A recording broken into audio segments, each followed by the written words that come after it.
parte oficial de guerra del cuartel general del Generalísimo, correspondiente al día de hoy, 1 de abril de 1939, tercer año triunfal.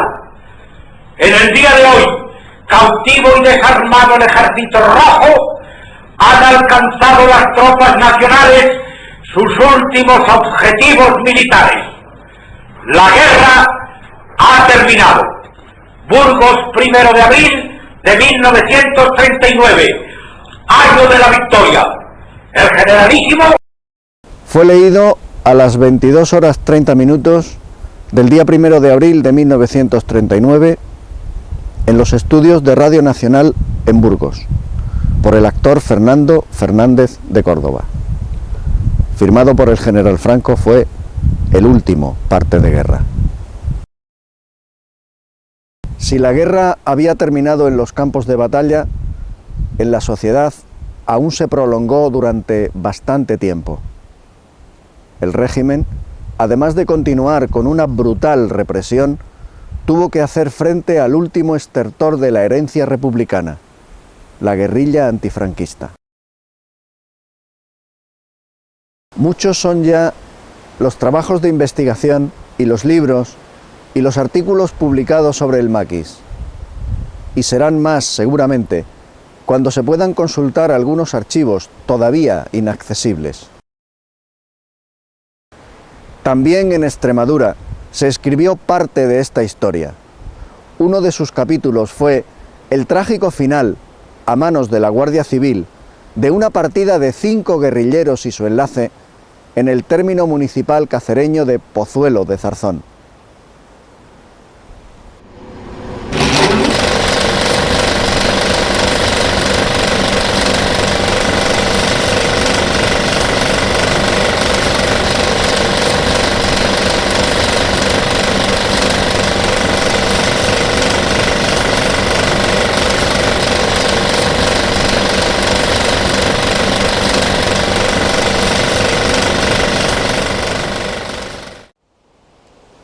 El movimiento guerrillero en la provincia de Cáceres quedó organizado en 1944 con la creación de la 12ª División de la primera agrupación guerrillera Extremadura Centro, cuyo jefe era Pedro José Marquino Monje, apodado El Francés. Este movimiento antifranquista de la posguerra sufrió en el norte de Extremadura 2 momentos críticos para su existencia. El primero de ellos fue el nombramiento del teniente coronel Puga Noguerol como jefe de la comandancia de la Guardia Civil de Cáceres, que sustituyó al teniente coronel Gómez Cantos, quien fue destituido por negar los auxilios espirituales a 3 guardias civiles que estaban a su mando antes de fusilarlos, por cobardía ante el enemigo, en la localidad cacereña de Mesas de Ibor, el mes de abril de 1945.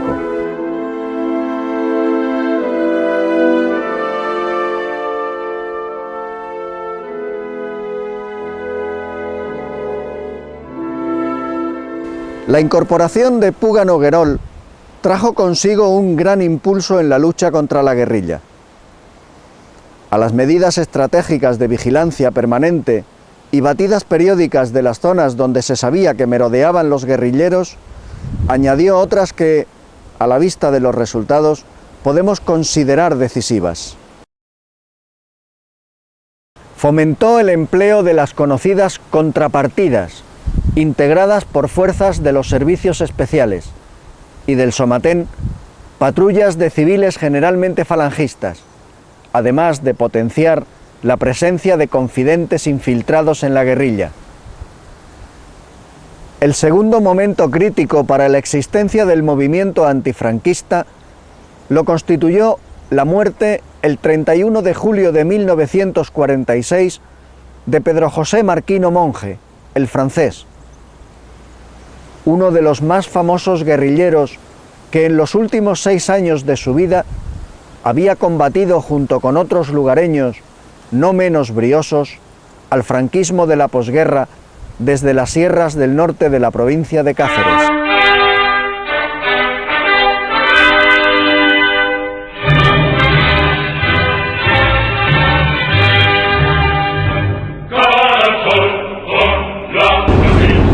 Pozuelo de Zarzón, donde ya hemos culminado todo lo que es el proceso burocrático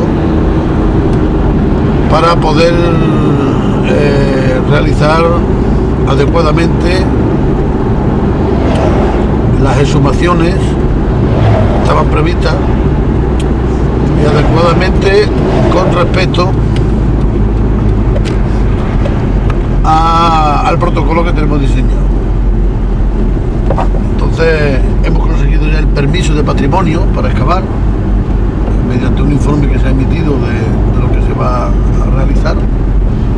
A patrimonio también hemos tenido que presentarle un proyecto arqueológico en el que el arqueólogo que va a ser el director de la excavación ha tenido que presentarlo y se le ha dado el visto bueno. Hemos solicitado permiso también del ayuntamiento, que ha creído conveniente pasarlo por el pleno, al cual hemos emitido también nuestro informe de las circunstancias que rodearon el fallecimiento de estos 6 hombres y explicarle también la demanda que existe de algunas familias para recuperar los restos. Llevamos también el permiso de sanidad, que además es una de las cosas que el Pleno de Pozuelo de Zarzón ha pedido, que sea efectivamente tengamos ese permiso de sanidad, también lo llevamos. Y hoy pues de 9 a 10 empezaremos a concentrar lo que será el equipo de la exhumación de estos restos. Viene el equipo de arqueólogos, que son dos personas de Aranzadi, y luego también está convocado el paleopatólogo, que es la persona que desde la Universidad de Extremadura hará el análisis antropológico forense de los restos que encontremos. Se va a procurar, como se hace siempre en este caso, sacar las anatomías individualizadas, es decir, tratar de sacar los cuerpos lo más individualizadamente posible para que después pueda efectuarse una identificación de los mismos, primeramente por los medios que tengamos a nuestro alcance, pues con la edad, alguna circunstancia física que podamos tener, alguna historia muy cercana a su fallecimiento que nos puedan dar también idea de quiénes son, y después, si no se identifica de esa manera, habrá que proceder al ADN.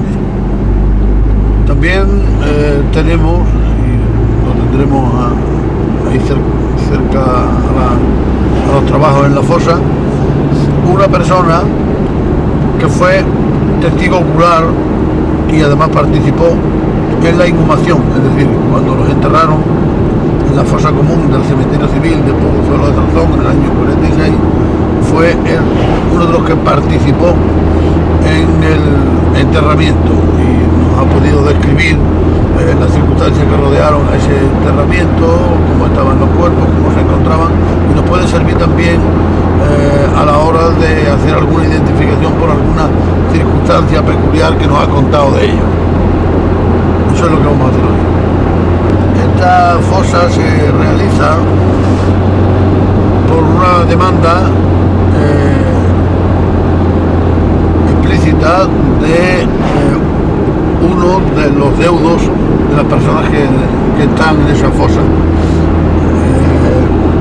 Ángel Plaza es el hijo de Dispuesto, el enlace con la guerrilla que murió en esa acción. Entonces este hombre es el que hace la solicitud de exhumación, se atiende a esa solicitud, y al hilo de haber iniciado la investigación y haber salido en prensa de alguna manera o haberse hecho público, pues relacionadas con los familiares de otros guerrilleros que hay en esa fosa.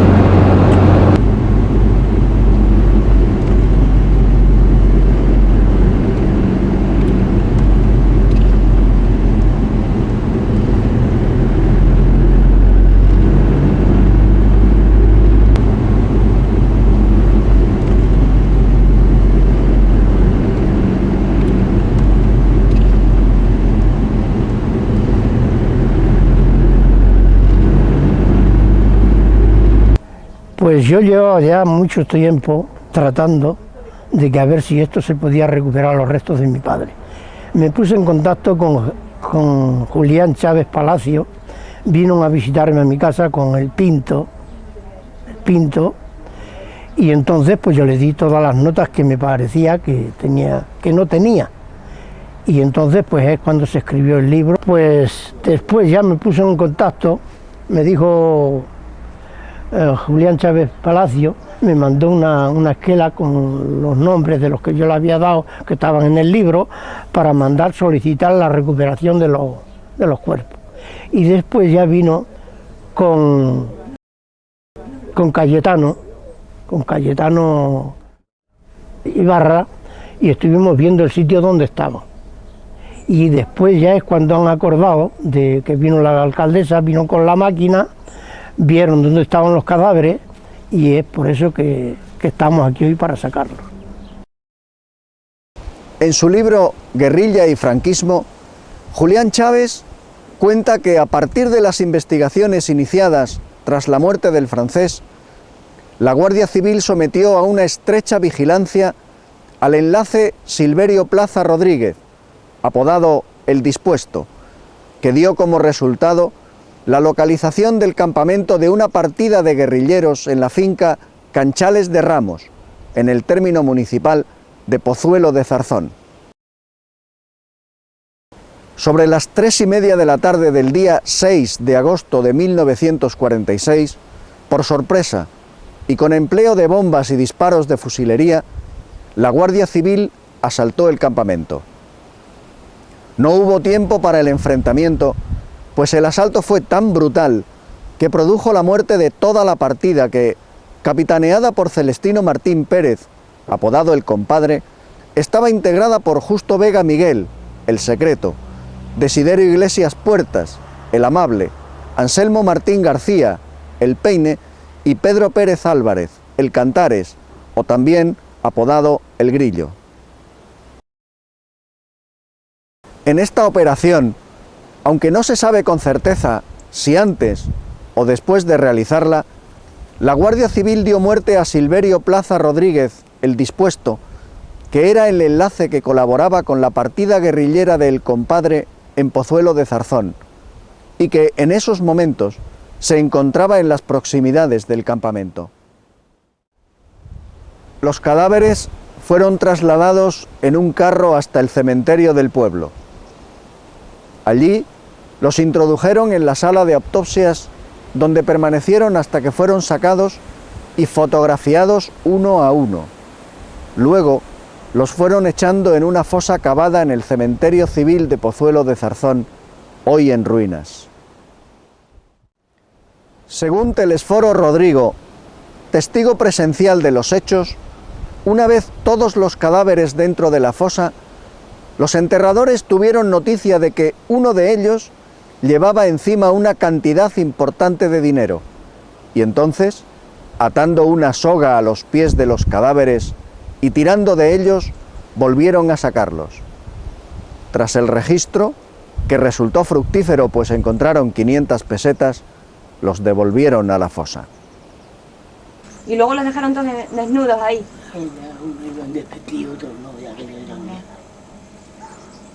Y tú los estás viendo ahora mismo aquí, ¿no? ¿Cómo de ahí aquí? La puedes quitar y... Hola. Hola, buenas. Era muy grande.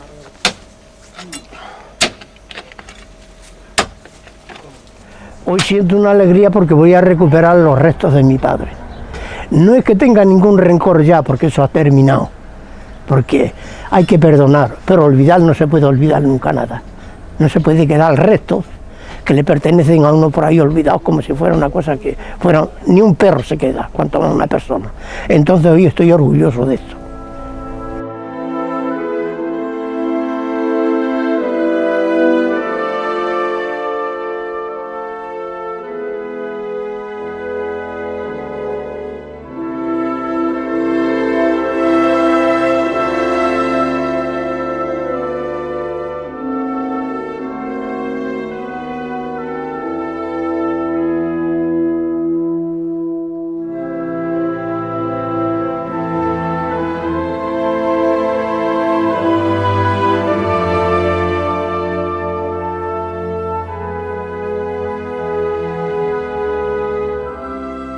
Estamos en la parte civil del antiguo cementerio del pueblo, está aquí muy cerquita de la iglesia, y bueno, a partir de la información documental y testimonial que ha ido recogiendo la Junta de Extremadura, pues a través de su coordinador o su responsable, Cayetano Ibarra, pues nos ha traído hasta esta parte donde de momento presuponemos que están enterrados los cuerpos de seis guerrilleros que fueron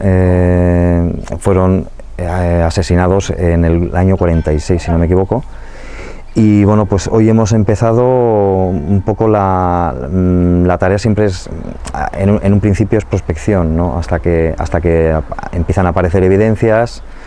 Y de momento pues lo que está saliendo es lo que es habitual que salga en cualquier cementerio, que son pues, restos óseos dispersos que no podemos todavía decir si corresponden a partes de los cuerpos que estamos buscando o son restos de enterramientos anteriores o posteriores en esta zona del cementerio. Hemos abierto un cuadro siguiendo un poco también las indicaciones de un trabajo previo con georradar, que delimitó una zona de unos 2 metros por 2 metros de extensión, que daba una alteración diferente a lo que sería un enterramiento individual. Entonces estaríamos hablando de un enterramiento colectivo.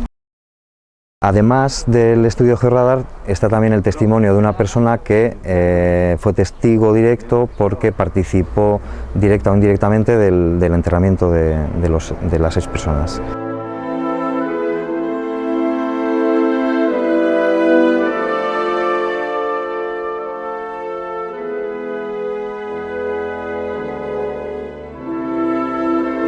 A primera hora de la mañana del día 17 de diciembre de 2007, 5 días después de iniciada la excavación, aparecen 2 cráneos y un codo, que permiten afirmar, aún con reservas, que se habían encontrado los restos óseos de los guerrilleros, programándose su exhumación para el día 21 siguiente.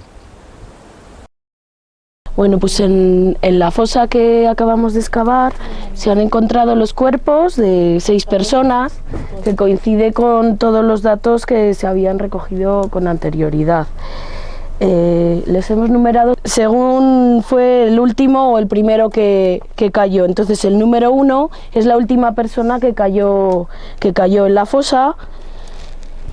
Según los datos que podemos ver, vemos que es una persona mayor, pero habrá que esperar al estudio posterior de los huesos para poder llegar a determinar la edad. Vemos que esta persona en el antebrazo izquierdo tenía una fractura que puede coincidir con un golpe en la caída o con algún traumatismo fuerte. El individuo número 2 es el que está colocado en el borde de la fosa, con el cuerpo colocado de forma lateral. Vemos que tiene el cráneo totalmente destrozado.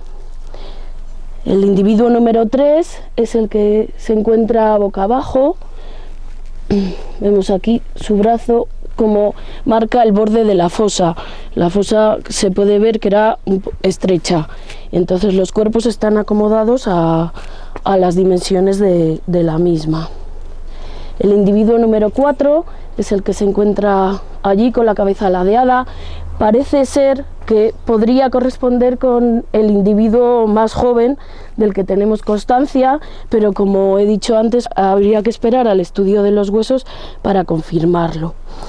El individuo número 5 es el que se encuentra en este extremo de la fosa, con un brazo también colocado en el borde de la misma, y el individuo número 6, de momento, como el resto de individuos están colocados encima, es del que menos se puede ver ahora mismo y habría que esperar a exhumar el resto de individuos para poder verle mejor.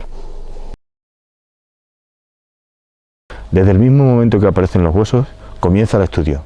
Es decir, el estudio comienza in situ, en el mismo lugar. La fosa hay que estudiarla allí, tenemos que estar presentes un equipo de investigación, desde arqueólogos hasta paleopatólogos, antropólogos, etc.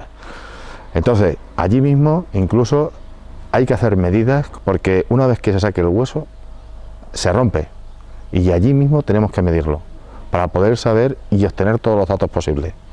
Si no, después en el laboratorio sería imposible reconstruirlo. Si el hueso ha salido bien y lo podemos transportar en condiciones óptimas, va al laboratorio de la Facultad de Medicina. Una vez allí, se estudia por el equipo de paleopatología y se emite un informe. El hacer pruebas de ADN, muchas personas se creen que es una técnica sencilla. Para empezar, no es una técnica tan sencilla, porque con los huesos que estamos trabajando, porque muchos de estos huesos han estado metidos en agua, han estado empantanados prácticamente en agua, otros han sufrido la acción del calor, con lo cual toda la estructura del ADN se ha modificado, con lo cual no podemos obtener ADN.